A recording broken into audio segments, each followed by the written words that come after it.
มอยสุงค่ะเมื่อในเป็นวันที่20เดือนธันวาคมที่12ปี2025เป็นวันเสาร์ในตอนในเดี๋ยวเนาะพี่น้องเฮาค่ะมาถ่อมด้วยข่าวเงาเฮอหมิ่นโตก้นในเฮอหมิ่นนั้นรู้เส้นสายใจทั้งหมดในนั้นป้าก้นมีชื่อเสียงใหญ่ลื่นหลังไหนค่ะอ้อเลอเซนั้นก็ได้มาอ่านตั้งหันถึงพี่น้องเฮาไหนค่ะอ่อนตั้งเปิ้นได้เข้ามาถ่อมด้วยข่าวเงาก่อนค่ะเนาะเมื่อวันที่19เดือนธันวาคมที่12ปี2025ในมีข่าวเงาออกมาว่าไลเกิดขึ้นเปิงเป็นเพกึ่งกลางเฮอหมิ่นตกดีเมืองอเมริกาไหนค่ะอ้อ เพกึ่งกลางอันใดได้ก่อเกิดขึ้นดีเฮอร์มิน7เป็นเฮอร์มินศูนย์โตแสน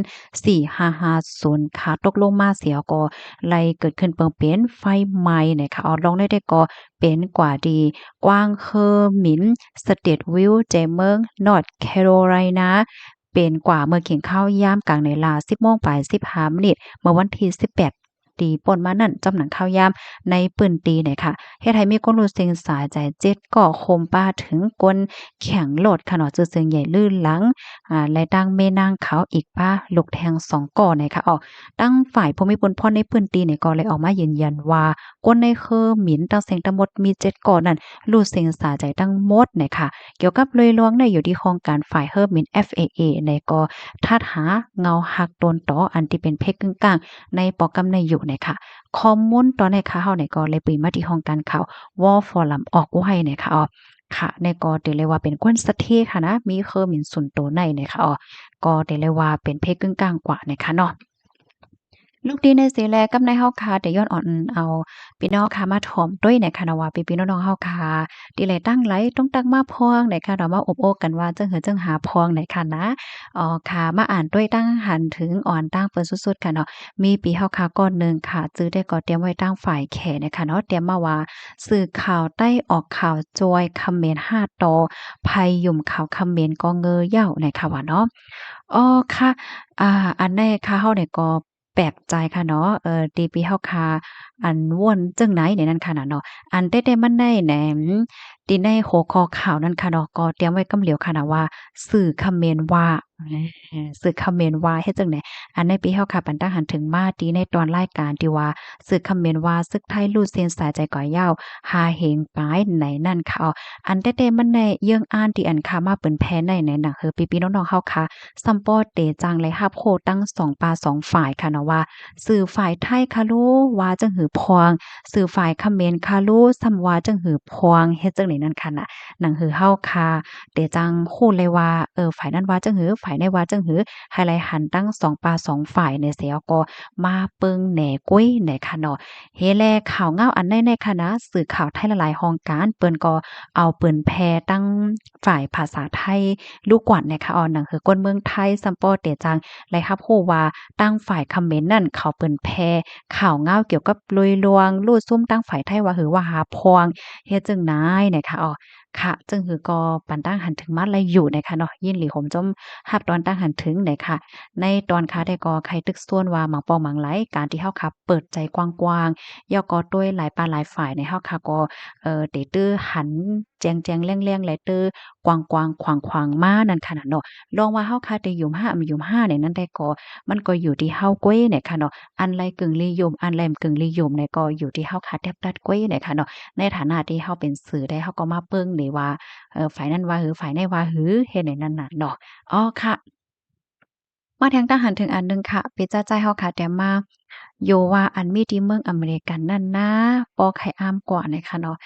ใจค่ะคนหางร้อนแล้วเศร้าขออันลูกก้อยกวนปั้งกว่านั้นเป็นที่เมืองบราซิลนะคะเนาะเขาเฮ็ดไว้คนหางเหมือนนะคะเนาะไทยเขาฮ้องว่าจำลองอันว่านั่นค่ะมาแทงทหารถึงอันหนึ่งค่ะมันเป็นอะดินามิกวันเมืองอ้อเนี่ยเนาะอันนี้ก็ปันทหารถึงมาตีฝั่งปังหลายเย็นเป็นสีเหลืองกว่านะคะนะเป็นดีดังปอตอนเมืองอิหร่านนะคะว่าใน มื้อเหลียวดีอิหร่านได้เขาก็ฮบทบหญ้าลองของขำน้ำแฮงนะก้นเมืองแน่อย่าเผิดน้ำกินน้ำใจเฮ็ดจังได๋นี่เพราะว่ามาด้วย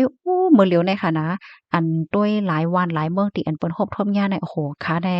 ม่วนหันถึงว่าก้นเมืองเฮาได้กำลีนะจ่องแม่นค่ะผูกผ้าผูกเหยื่อก็หลายนะน้ำก็มีเนาะน้ำกินน้ำใจก็มีให้แหน่สอนว่ากำลีอยู่ค่ะ มาเทียงตั้งหันถึงอันหนึ่งปีเฮาค่ะเตรียมมา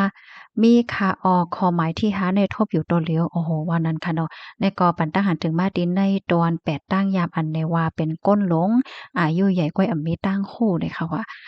ค่ะ เพราะว่าเฮาคามาด้วยตอนใดก็จึงหนังว่าค่ะเนาะก่อนเฮาคาได้เพราะว่าไผคบทบกับโตก็เต็มรู้เลยค่ะเนาะข้อที่หาได้ก็มันแค่มีที่ป้องว่าเหมือนจังหนังต่อหน้าเป็นมิ้วหนึ่งอะรับหลังเป็นมิ้วหนึ่งเฮ็ดเนี่ยเพราะว่าย่าจังได๋ได้ก็น่าใจแว้งกับค่ะนะมีปอกหนึ่งค่ะนะขายามยินก้นก็หนึ่งเขาลาดแหน่เนาะเขาก็แปลกใจเนี่ยค่ะว่าต่อหน้าได้ก็ต่อหน้าเขาและต่อหน้าก้นตั้งนำได้เขาได้มอลาดหน้าแน่เนาะตัวอย่างเปิงแต่งมันว่า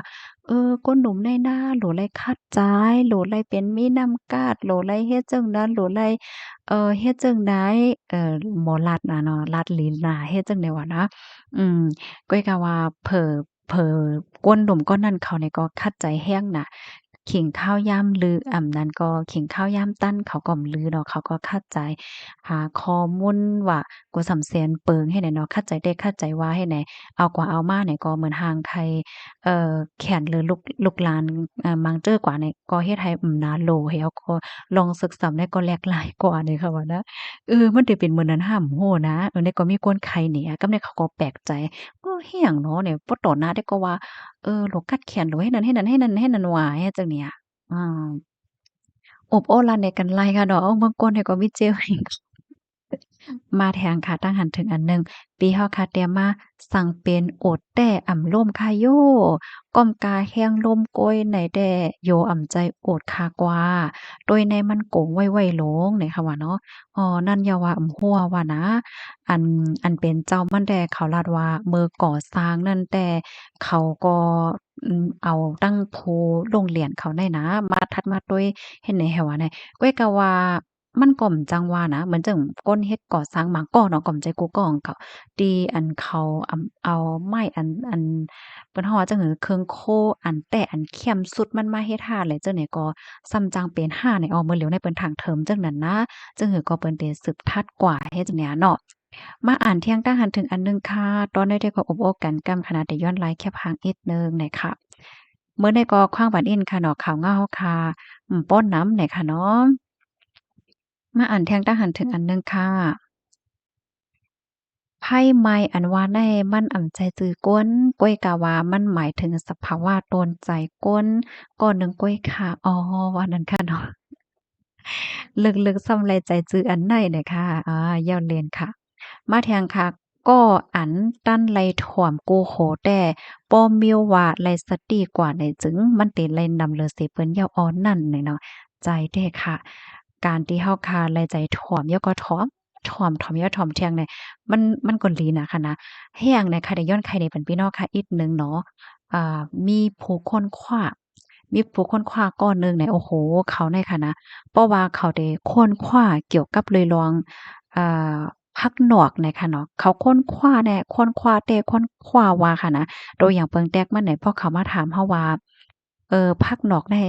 อะยาสามันเป็นหือเนี่ยเขาได้ถามปอกที่1ย่อก้วยมก้าค่ะนะถามเหย้าถามเที่ยงถามเหย้าถามเที่ยงเป็น4-5กำจังบุ่นเขาถามว่าเพราะว่าเขาถามเฮาปอกที่1ได้ว่าจั่งไหนปอกที่2เฮาได้ว่าจั่งหือปอกที่3เฮาได้ว่าหือ จ่องเฮาได้ตอบเหมือนคอเหลียวเซ็งเหลียวห้าไหนนี่โอ้เปิ้นค้นคว้าเลยเปิ้นค้นคว้าได้เตียวว่าค่ะนะเหมือนจังหนังก้นดอกเมืองเขาเฮาว่าก้นอเมริกันค่ะเนาะเขาค้นคว้าลวงสังเสมว่าเหมือนจังว่าถอยความใต้ห้าสังหาไหนเขาถามเหยียวถามแทงบ่เหยียวก็ถ่อมเหยียวถ่อมแทงให้ไหนค่ะนี่ก็นั่นนะว่าเพราะว่าเขาได้ข้อมูลอิหยังมาเห็นแม่ๆเนี่ยก็ตาเปิ้นได้มาเทงเขาได้จังเอาค่ะเนาะย้อนว่าเขามีสักเสหลักฐานเต็มโทนโอ้ยหมดเฮ็ดจังได๋นี่นะ มาเที่ยงตั้งหันถึงอันหนึ่งค่ะลีอ้ำนำปังหลายสีเหลืองนั่นค่ะเนาะแม่นอย่าว่าข้าวหันแค่พังอย่าก็ตกใจค่ะเนาะทอมข่าวกู้วันอยู่หรือสิว่าหมังปอกอ่ำต้านปันคอความสังอ้อใจค่ะยินจมแต่ค่ะถอมเหย้าเสอ่ำลืมลายปันนังกะโอ้โฮหลีเด็ดๆค่ะอันนี้ก็เป็นแห้งใจค่ะนะเฮาห้าพี่น้องปันแห้งกันเป็นลองดีหลีเด้ค่ะเนาะถอมปันแห้งกันเต็กไล่ปันกันว่าจังว่าจังไหนแน่ ปันแห้งกันก็เสียงใต้เฮาก็มันได้ขึ้นใหญ่นั่นค่ะน่ะเนาะหลีได้แต่ค่ะมาแทงค่ะโอ้อะหันก้อยก็ป้อตานเมืองเตกอยแปดเป็นลูกย้อนแม่นอย่าว่าอะโหลเว้ยหลีกับหลีแต่ค่ะนะเพราะว่าราชาให้ดังยุโรปให้ได้ห้าอันใดได้ใจเล็กๆเหย้านี่ค่ะเนาะก้อยก็ว่าจังหือเกาหลีเฮาก็ยุ่มยำว่าเปิ้นแลบได้ตกลงกันแล้วอยู่เนาะมาแทง นำมีกวานเมืองอำโปลีซึกกำผาเตจังเป็นอยู่เนี่ยค่ะว่าอันเนี้ยก็ปันตาหันถึงมาดีนำปางหลายสีเหลียงเนาะนั่นอย่าว่าโอ้สังว่าเป็นซึกกำผามาเนี่ยพี่น้องเฮาค่ะวนว่าติหือแน่หันถึงว่าจ่องแค่ให้มันเป็นห่ามันก็อารมณ์ให้แค่ให้มันเป็นเอาอะมันก็ว่ามันแค่ให้มันเป็นให้แหน่เนาะโอ้ตั้งหันถึงส่วนตัวค่ะได้เพราะว่าเป็นซึกได้มันสุกซากซนหินสารหมดอะไปมังมีก็ได้ตกหากินเล่งต้องก็ได้หยาบให้แน่ๆโคกของก็ได้กาจังไหนเนี่ยนะ อ๋อค่ะถามกันอยู่ที่ไรตั้งไรต้องตักกันอะไรค่ะเนาะยินจมกกอกค่ะหมวยสงค่ะ